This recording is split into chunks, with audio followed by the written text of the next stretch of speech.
My name is Karen. 4 years ago, I stepped into a life I thought was perfect.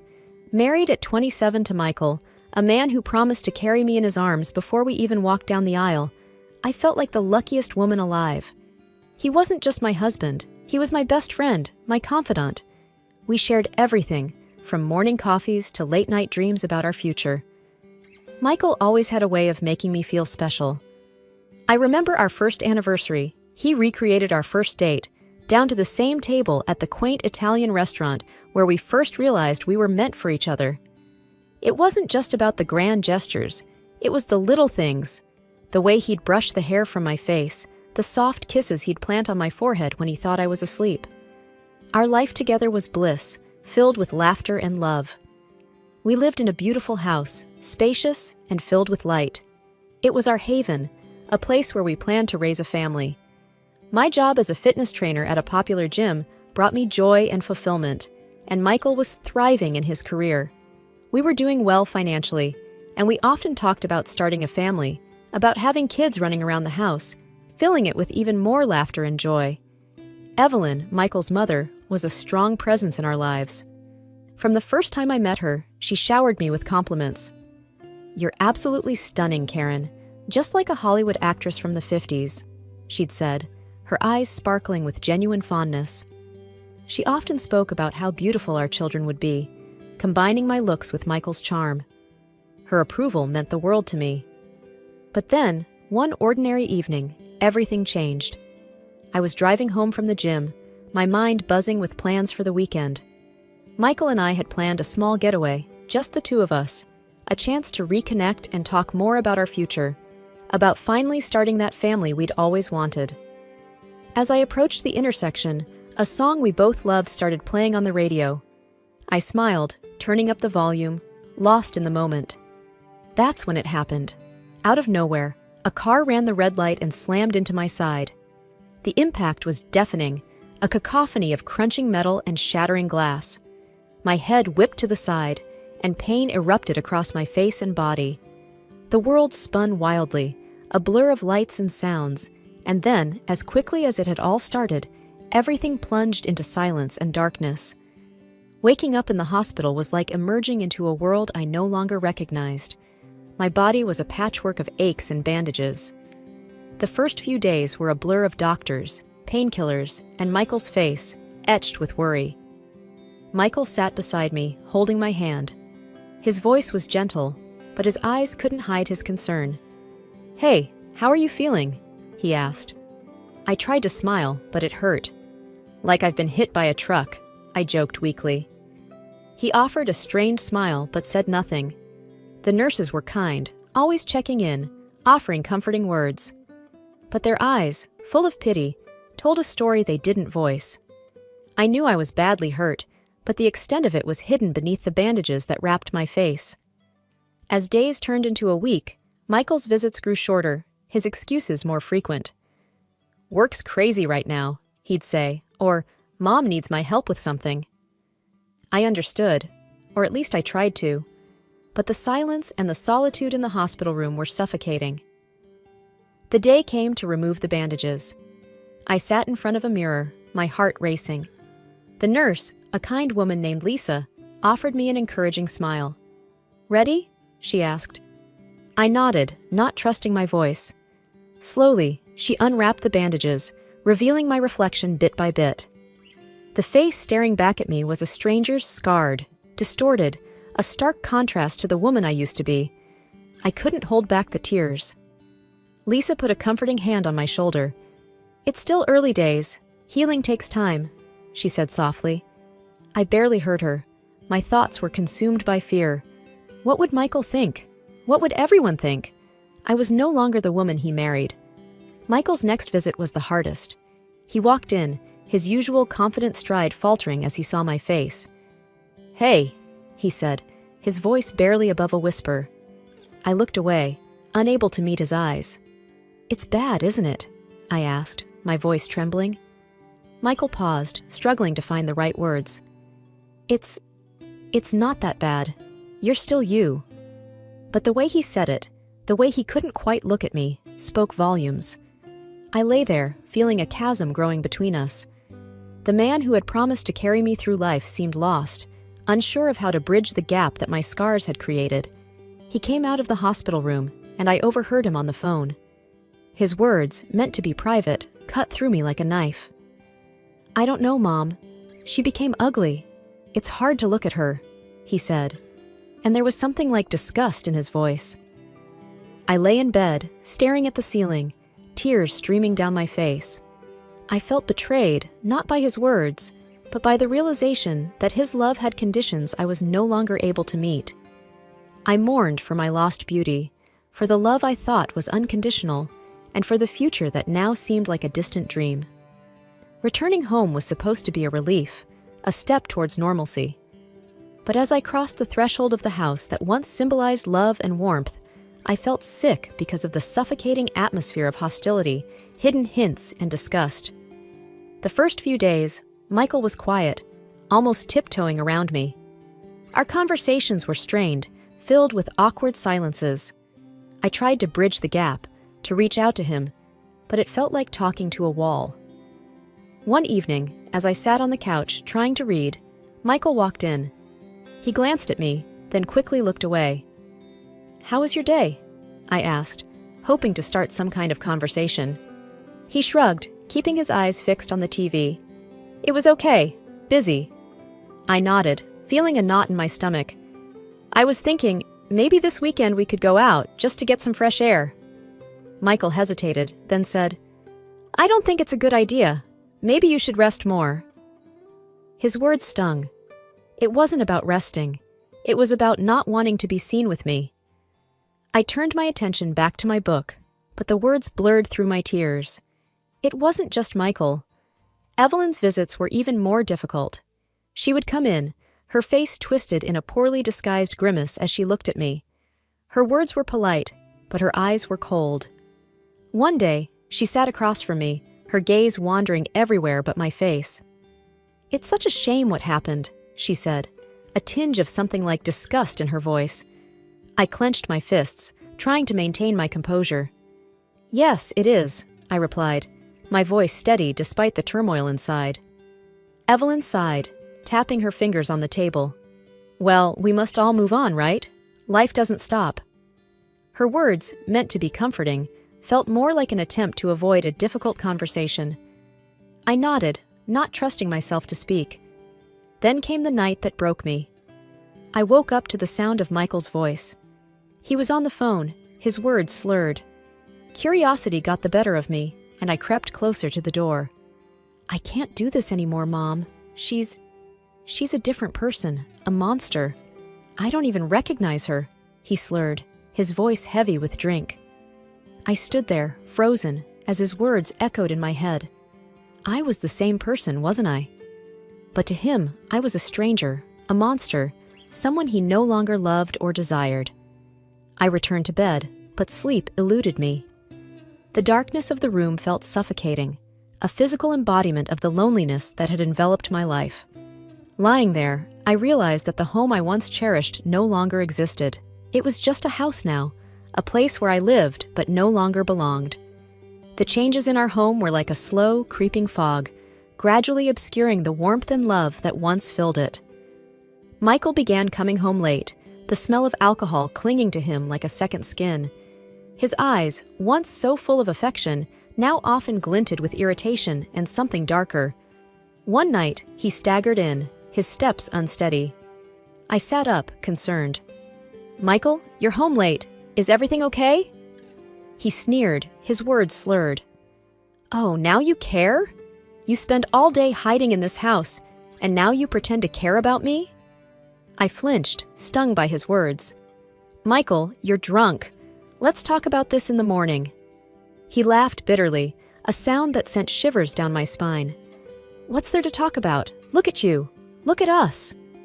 I retreated to our room, tears stinging my eyes. The next day, I called Evelyn, hoping for some understanding, some support. "He's drinking a lot, coming home late, and he's mean," I told her, my voice breaking. Evelyn's response was curt, dismissive. "It's normal, dear. Men do these things. He's just stressed, that's all." Her words were like a cold splash of water. I realized then that I was alone in this, that my pain and my struggles were mine to bear. The worst night came without warning. I woke up to bright flashes of light. Blinking away sleep, I saw Michael standing over me with his phone, taking pictures. His face was twisted in a drunken smirk. "What are you doing?" I asked, confusion and fear mingling in my voice. He laughed, a cruel, harsh sound. "I'm sending your photos to Hollywood. Maybe you can star in horror films now, no makeup needed." His words cut through me like a knife. I lay there, frozen, as he continued to snap pictures, each click of the camera shutter a punctuation mark to my humiliation. After he left, I turned my face into the pillow, my body racked with sobs. The tears came in torrents, for the man I had lost, for the love that had turned to cruelty, and for the life that seemed to be slipping through my fingers. Humiliated by Michael's cruel remarks and feeling increasingly alienated, I started wearing a mask at home. It was a plain, white mask, hiding the scars that had become the focus of my existence.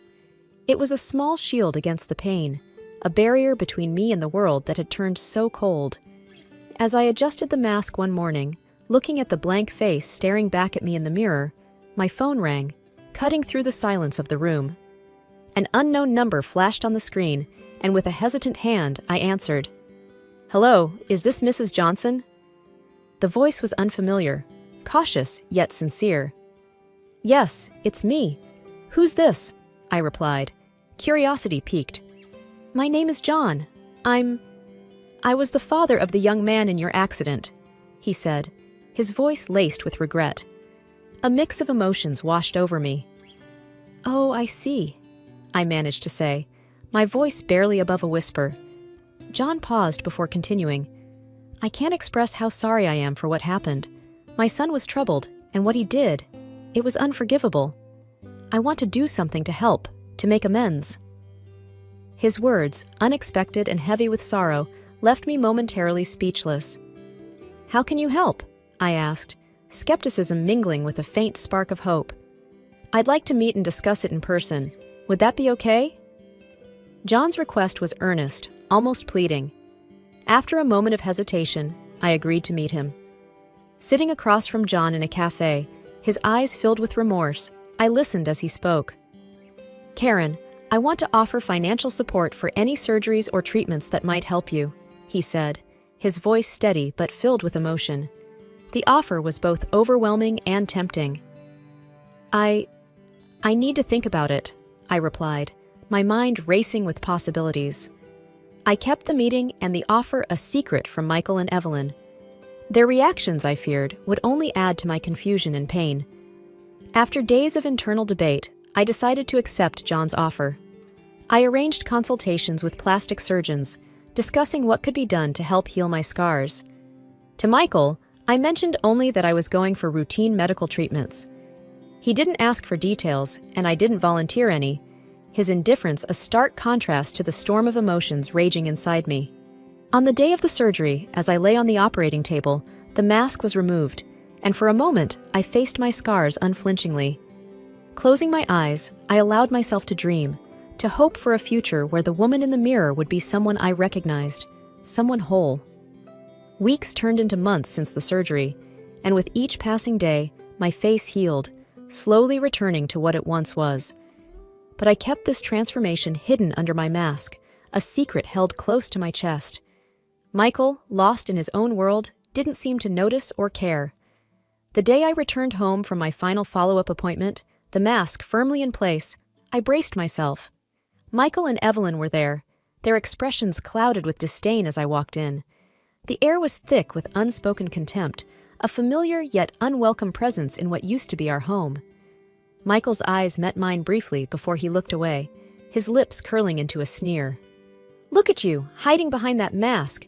Can't even face the world," he muttered.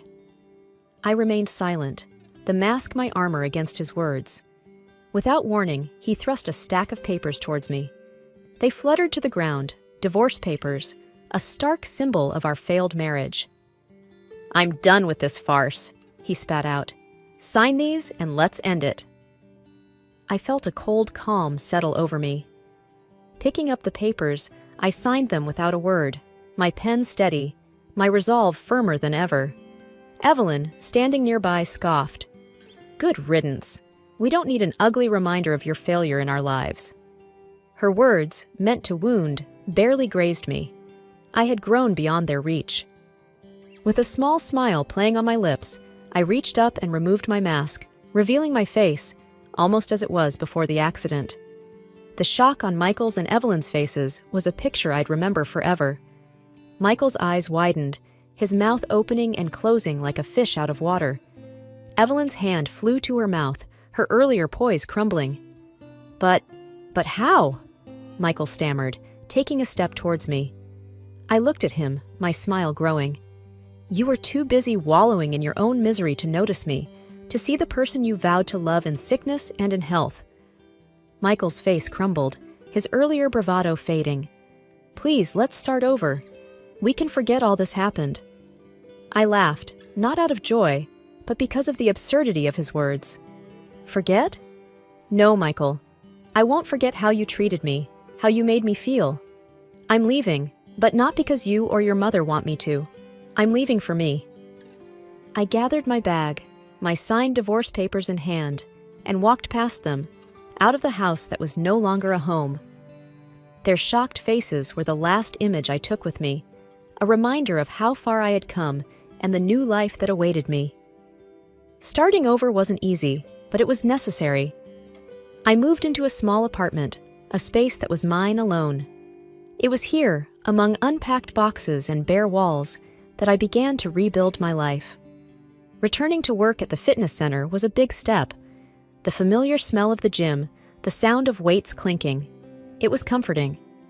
My colleagues welcomed me back with open arms, their smiles genuine and warm. "Hey, Karen, you're back. We missed you around here," said Lisa, one of the trainers. I smiled, feeling a sense of belonging. It's good to be back. I've missed this place. As I resumed training sessions, I felt a renewed sense of purpose. With each class I taught, I grew stronger, not just physically, but emotionally too. I was finding myself again, rediscovering the woman who loved her job, who took pride in her strength. One day, after a particularly grueling session, I sat down on a bench, catching my breath. That's when John walked in. I hadn't seen him since our meeting at the cafe months ago. "Hello," he said, a tentative smile on his face. "I was in the neighborhood and thought I'd stop by. How are you?" I stood up, surprised but pleased to see him. "I'm doing well, thank you. It's good to see you, John." We talked for a while, about mundane things at first, the weather, the gym. Then, the conversation shifted to more personal topics. "I never got the chance to thank you properly," I said, my voice sincere. "Your help. It changed everything for me." John's smile was warm. "I'm just glad I could do something to make amends. You've come a long way." He hesitated for a moment before continuing. "I was wondering if maybe you'd like to grab a coffee sometime? No pressure, just as friends." The invitation caught me off guard, but it was a pleasant surprise. "I'd like that," I replied, a genuine smile spreading across my face. As I watched him leave the gym, I felt a flutter of excitement, a feeling I hadn't experienced in a long time. It was the beginning of something new, a chance to explore life from a fresh perspective. That night, as I lay in bed in my new apartment, I thought about the twists and turns my life had taken. There was still pain and healing ahead, but there was also hope. Hope for a future that was mine to shape. The dawn of a new day was breaking, and I was ready to meet it head on. The journey of life, I've come to realize, is never a straight path. It twists and turns, bringing challenges and surprises along the way. Since my divorce, I've been rediscovering who I am, but not without unexpected obstacles. Michael, unable to accept the end of our marriage, began reaching out, trying to rekindle what we once had. His persistence, a stark contrast to his earlier indifference, forced me to seek legal means to ensure my peace. It was a difficult decision, but necessary for my well-being. The day I stood in court, asking for a restraining order, I felt a mix of sadness and determination. Sadness for what our relationship had become, and determination to protect my newfound independence. Meanwhile, my relationship with John was blossoming into something beautiful and profound. He was a constant source of support and understanding. On one of our dates, as we walked along a riverbank under the stars, he turned to me and said something that stayed with me. "You know, you were always beautiful, even with your scars. It's just that not everyone can look past the surface. Not everyone can see into the soul." I looked at him, touched by his words. "Thank you, John. That means more to me than you can imagine." He smiled, his eyes reflecting the starlight. "It's the truth, and I'm grateful for every part of you." That night, as I lay in bed, reflecting on everything that had happened, I felt a deep sense of contentment. My journey had been fraught with pain and heartache, but it had also led me to a place of self-acceptance and love. I realized then that the most profound form of love isn't about how we look or what we have. It's about being loved for our soul, for the essence of who we are. John saw me for me, scars and all, and cherished what he saw. Life had come full circle, but in a way I hadn't anticipated. I had lost a life I thought was perfect, only to find a deeper, more meaningful existence. I had learned to love myself and found someone who loved me for the person I had become. As I drifted off to sleep, I felt a sense of gratitude. Gratitude for the lessons learned, for the strength gained, and for the love that had found its way into my life. I had emerged from the shadows of my past, stepping into a future bright with promise and hope.